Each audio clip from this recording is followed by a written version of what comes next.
ಇದು ಕಥೆಯ 2ನೇ ಭಾಗ. ಮೊದಲನೇ ಭಾಗದ ಲಿಂಕ್ ಬೇಕು ಅಂದರೆ ಡಿಸ್ಕ್ರಿಪ್ಷನಲ್ಲಿ ಲಿಂಕ್ ಕೊಟ್ಟಿರ್ತೀನಿ. ಮೊದಲನೇ ಭಾಗದ ಕಥೆಯನ್ನು ಕೇಳಿದ ಮೇಲೆ 2ನೇ ಭಾಗ ಕಥೆಯನ್ನು ಕೇಳಿದರೆ ಕಥೆ ಪೂರ್ತಿಯಾಗಿ ಅರ್ಥವಾಗುತ್ತೆ.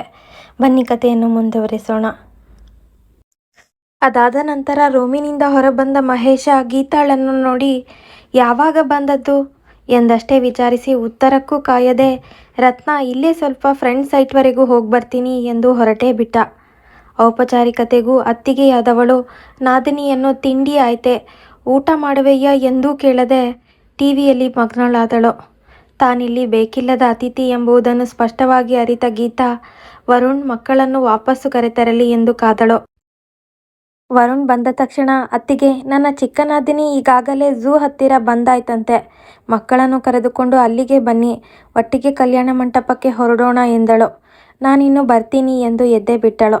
ಆಯ್ತಮ್ಮ, ಆಗಾಗ ಬರ್ತಿರು ಎಂದವಳೆ ನಾಗರತ್ನ ಕುಂಕುಮ ಕೊಟ್ಟು ಹೊರಡುವಂತೆ ಸೂಚನೆ ನೀಡಿದಳು. ವರುಣ್ ತಾನು ಅಕ್ಕನನ್ನು ಝೂವರೆಗೂ ಬಿಟ್ಟು ಬರ್ತೀನಿ ಎಂದ ಅತ್ತಿಗೆಗೆ ಹೇಳಿ ಒಂದು ಆಟೋ ಕರೆತಂದ. ಗೀತಾ ಜೊತೆ ಮಕ್ಕಳೊಂದಿಗೆ ಝೂ ಕಡೆಗೆ ಹೊರಟಿದ್ದಾಯ್ತು. ಏನಾಯ್ತು ಎಂದು ಗೀತಾ ಕೇಳಿದಾಗ ವರುಣ್ ಅಂದು ನಡೆದ ಪ್ರಕರಣದೊಂದಿಗೆ ಎಲ್ಲವನ್ನೂ ವಿವರಿಸಿದ. ಅವರು ನಿನ್ನನ್ನು ಆ ಮನೆಯಿಂದ ಓಡಿಸಿ ಇಡೀ ಮನೆ ತಾವೇ ದಕ್ಕಿಸಿಕೊಳ್ಳಬೇಕೆಂದು ಹೀಗೆಲ್ಲ ಆಡುತ್ತಿದ್ದಾರೆ. ಏನೇ ಆಗಲಿ ಆ ಮನೆಯ ಒಂದು ಭಾಗ ನಿನಗೆ ಸೇರಲೇಬೇಕು. ಮನೆ ಮಾರ್ತೀನಿ ಅಂದರೆ ಅರ್ಧ ಪಾಲು ತಗೋ, ಬಿಟ್ಟು ಕೊಡಬೇಡ ಎಂದು ತಮ್ಮನ ಪರವಾಗಿ ಕಳಕಳಿ ವ್ಯಕ್ತಪಡಿಸಿದಳು. ಅವರಿಗೆ ಊಟ ಕೊಡಿಸಿ 4 ಗಂಟೆಗೆ ಭಾವ ಬರುವವರೆಗೂ ಕಾದಿದ್ದು ಅಲ್ಲಿಂದ ವರುಣ್ ನೇರವಾಗಿ ಗೆಳೆಯರ ರೂಮಿಗೆ ಹೋದ. ಅವರ ಜೊತೆ ಮಾತನಾಡಿ ತಾನು ಇಷ್ಟರಲ್ಲೇ ಆ ಮನೆಯಿಂದ ಶಿಫ್ಟ್ ಆಗಿ ಇಲ್ಲಿಗೆ ಬರಬಹುದೇ ಎಂದು ವಿಚಾರಿಸಿದ. 3 ಇದ್ದ ಆ ಕೋಣೆಯಲ್ಲಿ 4ನೇಯವರಿಗೆ ಅಡ್ಜಸ್ಟ್ ಮಾಡಿಕೊಳ್ಳಲು ಕಷ್ಟವಾಗುವುದಿಲ್ಲ, ಯಾವಾಗಲಾದರೂ ಬಾ ಎಂದು ಹೇಳಿದರು. 2 ಕೋಣೆಗಳ ಆ ಶೀಟಿನ ಮನೆಗೆ ಅವರು 4,000 ಬಾಡಿಗೆ ತೆತ್ತುತ್ತಿದ್ದರು. ತನ್ನ ಪಾಲಿನ 1,000 ಮತ್ತು ಊಟದ ಖರ್ಚನ್ನು ಲೆಕ್ಕ ಹಾಕಿ ಇಲ್ಲಿ ಬಂದು ವಾಸಿಸುವುದೇ ಶ್ರೇಯಸ್ಕರ ಎಂದು ವರುಣ್ ಲೆಕ್ಕ ಹಾಕಿದ. ನಿರಾತಂಕವಾಗಿ ಅವನು ತನ್ನ ಓದು ಮುಂದುವರೆಸಬಹುದಿತ್ತು. ಅವನು ಗೆಳೆಯರ ಕೋಣೆಯಲ್ಲೇ ಊಟ ಮುಗಿಸಿ ರಾತ್ರಿ 9 ಗಂಟೆಗೆ ಮನೆಗೆ ಬಂದಾಗ ನೀನು ಬದುಕಿದ್ದೀಯಾ ಎಂದು ವಿಚಾರಿಸುವವರೂ ಇರಲಿಲ್ಲ. ಅಡುಗೆ ಮನೆಯ ಮುಸರೆ ಪಾತ್ರೆಗಳೆಲ್ಲ ಬಚ್ಚಲಲ್ಲಿ ಹೋಗಿ ಬಿದ್ದಿದ್ದವು. ನೀರು ಕುಡಿಯಲೆಂದು ಅಲ್ಲಿಗೆ ಬಂದವನಿಗೆ ಇನ್ನು ಮುಂದೆ ತನಗೆ ನೀರು ಬಿಟ್ಟರೆ ಆ ಮನೆಯಲ್ಲಿ ಬೇರೇನೂ ಸಿಗುವುದಿಲ್ಲ ಎಂಬುದು ತಿಳಿಯಿತು. ಮಾರನೇ ದಿನ ಅಣ್ಣ ಮಹೇಶ ತಮ್ಮನನ್ನು ಕರೆದು, ದಿನ ಈ ರೀತಿ ಮನಸ್ತಾಪ ಜಗಳ ನಮಗೆ ಬೇಕಿಲ್ಲ. ನಾನು ಈ ಮನೆ ಮಾರಬೇಕು ಅಂತಿದ್ದೇನೆ. ನಾಳೆ ಲಾಯರ್ ಆಫೀಸ್ಗೆ ಹೋಗಿ ಇದನ್ನು ಮಾರಾಟ ಮಾಡಲು ಏನೇನು ಕ್ರಮ ಅಂತ ವಿಚಾರಿಸೋಣ. ಹಾಗೆಯೇ ನನ್ನ ಫ್ರೆಂಡ್ ಒಬ್ಬರು ಬಹಳ ದಿನಗಳಿಂದ ವಿಚಾರಿಸುತ್ತಿದ್ದಾರೆ. ಒಂದೇ ಸಲ ಎಲ್ಲವನ್ನು ಮುಗಿಸಿ ಬಿಡೋಣ ಎಂದು ಹೇಳಿದ. ವರುಣ್ ಏನೂ ಉತ್ತರಿಸಲಾಗದೆ ಉಗುಳು ನುಂಗಿದ. ಈ ದಿನ ಎಂದೋ ಬರುತ್ತದೆ ಎಂದು ಗೊತ್ತಿತ್ತು, ಆದರೆ ಇಷ್ಟು ಬೇಗ. ತಂದೆ ಕಟ್ಟಿಸಿದ ಆ ಮನೆ ಶಾಶ್ವತವಾಗಿ ತಮ್ಮ ಕೈಬಿಟ್ಟು ಹೋಗುತ್ತದಲ್ಲ ಎಂದು ಬೇಸರ, ದುಃಖ ಉಕ್ಕಿ ಬಂದಿತು. ಆಗಲಿ ಎಂಬಂತೆ ತಲೆಯಾಡಿಸಿ ಅವನು ಹೊರಟು ಬಂದ. 6 ಲಕ್ಷಕ್ಕೆ ಮನೆ ಮಾರಾಟವಾಯಿತು. ತಾನು ಕೆಲಸಕ್ಕೆ ಸೇರಿ ಮನೆಯ ಸಾಲದ ಹೊರೆ ಎಷ್ಟೋ ಪಾಲು ಕಂತು ಕಟ್ಟಿದೆ ಎಂದು ಲೆಕ್ಕ ಹಾಕಿ 3 ಲಕ್ಷ ಕೊಡುವ ಬದಲು ಮಹೇಶ 2 ಲಕ್ಷ ಹಣ ಕೊಟ್ಟು, ಬೇಗ ಮನೆ ಖಾಲಿ ಮಾಡೋ, ನಾಳೆ ನಾವು ಹೊಸ ಭೋಗ್ಯದ ಮನೆಗೆ ಹೊರಡುತ್ತಿದ್ದೇವೆ ಎಂದು ಆರ್ಡರ್ ಮಾಡಿದ. ಅಪ್ಪಿತಪ್ಪಿಯೂ ಗೀತಾಳಿಗೂ ಅರಿಶಿಣ ಕುಂಕುಮದ ನೆಪದಲ್ಲಿ ಒಂದಿಷ್ಟು ಹಣ ಕೊಡೋಣ ಎಂದು ಅವನ ಮನಸ್ಸಿಗೆ ಬರಲಿಲ್ಲ. ತಂಗಿ ತಮ್ಮನ ಮೇಲೆ ಎಂದೋ ಅವನು ವಾತ್ಸಲ್ಯ ಕಳೆದುಕೊಂಡಿದ್ದ. ಅವರಿದ್ದರೂ ಸತ್ತರೂ ಅವನಿಗೇನೂ ಲೆಕ್ಕ ಇರಲಿಲ್ಲ. ತನಗೆ ದೊರಕಿದ ಹಣದಲ್ಲಿ ಅಕ್ಕನಿಗೆ 1 ಲಕ್ಷ ಕೊಡೋಣ ಎಂದು ವರುಣ್ ಬೆಂಗಳೂರಿನ ಅಕ್ಕನ ಮನೆಗೆ ಬಂದಿದ್ದ. ಗೀತಾ ಬಿಲ್ಕುಲ್ ಆ ಹಣ ಸ್ವೀಕರಿಸಲು ಒಪ್ಪಲಿಲ್ಲ. ಭಾವ ಸಹ ಆ ಮನೆ ಮಾರಿದ ಹಣ ನಿಮ್ಮಿಬ್ಬರ ಪಾಲಿನದು, ಅದರಲ್ಲಿ ಇವಳಿಗೇನು ಬೇಡ ಎಂದರು. ತಂದೆ ಇದ್ದು ಕೊಟ್ಟಿದ್ದರೆ ಅರಿಶಿಣ ಕುಂಕುಮಕ್ಕೆ ಉಡುಗೊರೆಯಾಗಿ ಪಡೆಯುತ್ತಿರಲಿಲ್ಲವೇ ಎಂದು ಅಕ್ಕನ ಹೆಸರಿನಲ್ಲಿ ಫಿಕ್ಸೆಡ್ ಡೆಪಾಸಿಟ್ ಮಾಡಿಸಿ ಬಲವಂತವಾಗಿ ರಸೀದಿ ಕೊಟ್ಟು ಹೊರಟು ಬಿಟ್ಟ. ಅವಳ ಅತ್ತೆ ಮನೆಯವರು ಅದನ್ನೇ ಒಂದು ನೆಪವಾಗಿಸಿಕೊಂಡು ನಂತರ ಟೀಕೆ ಮಾಡುವುದು ಅವನಿಗೆ ಬೇಕಿರಲಿಲ್ಲ. ಮುಂದೆ ಗೆಳೆಯರ ಕೋಣೆಯಲ್ಲಿ ವರುಣನ ಹೊಸ ಜೀವನ ಪ್ರಾರಂಭವಾಯಿತು.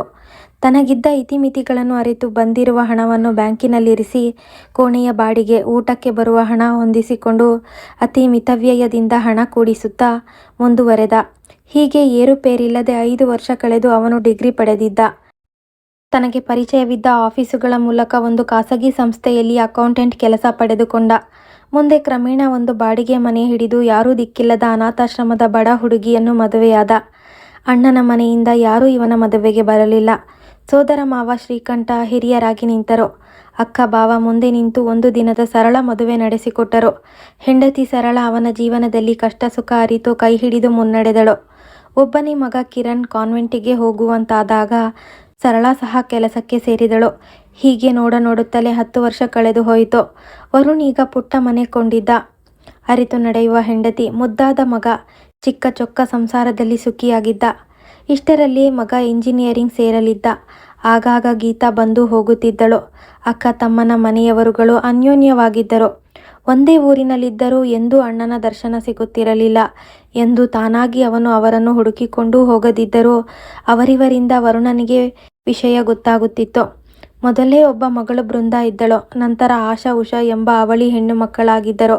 3 ಹೆಣ್ಣು ಮಕ್ಕಳ ತಂದೆಯಾಗಿ ಮಹೇಶ ಹೆಚ್ಚು ಜವಾಬ್ದಾರಿ ತೆಗೆದುಕೊಳ್ಳಬೇಕಿತ್ತು. ಮನೆಯಲ್ಲಿ ಸದಾ ದಂದರಾಳಿತನ ನಡೆಸುವ ಹೆಂಡತಿ. ಕೈ ಹಿಡಿತವಿಲ್ಲದೆ ಎಲ್ಲದಕ್ಕೂ ದುಬಾರಿ ಖರ್ಚು ಮಾಡಿಸಿ ದರ್ಬಾರು ನಡೆಸುತ್ತಿದ್ದಳು.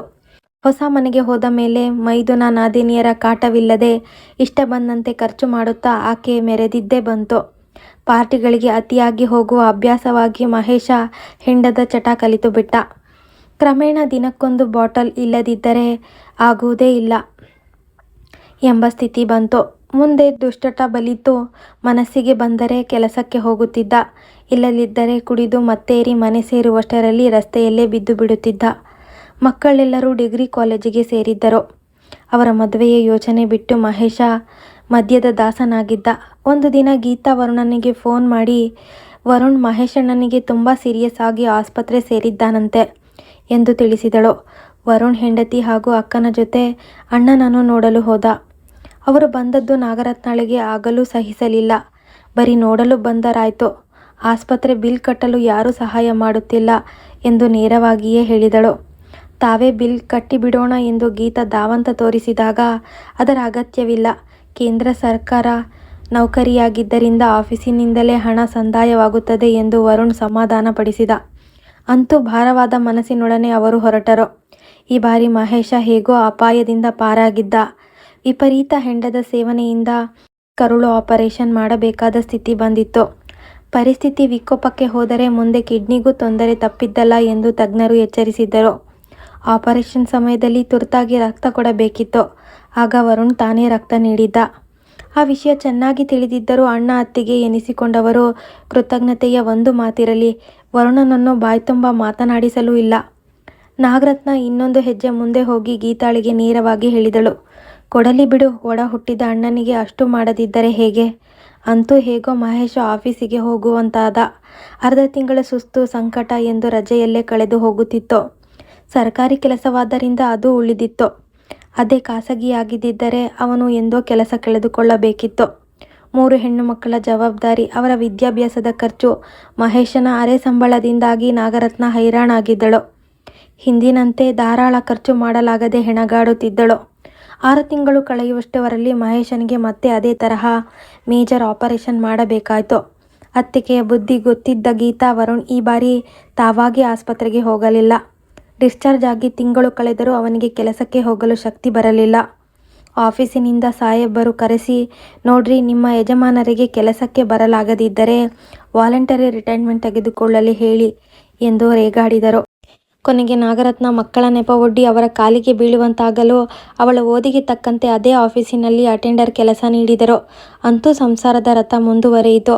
ತಂದೆಯ ಆರೋಗ್ಯ ಸಂಪೂರ್ಣ ಹದಗೆಟ್ಟು ಅವರು ಹಾಸಿಗೆ ಹಿಡಿದಿದ್ದರಿಂದ ದೊಡ್ಡ ಮಗಳು ಬೃಂದಾ ಓದು ಬಿಟ್ಟು ಮನೆಯಲ್ಲೇ ಇದ್ದು ಅವರ ಸೇವೆ ಮಾಡತೊಡಗಿದಳು.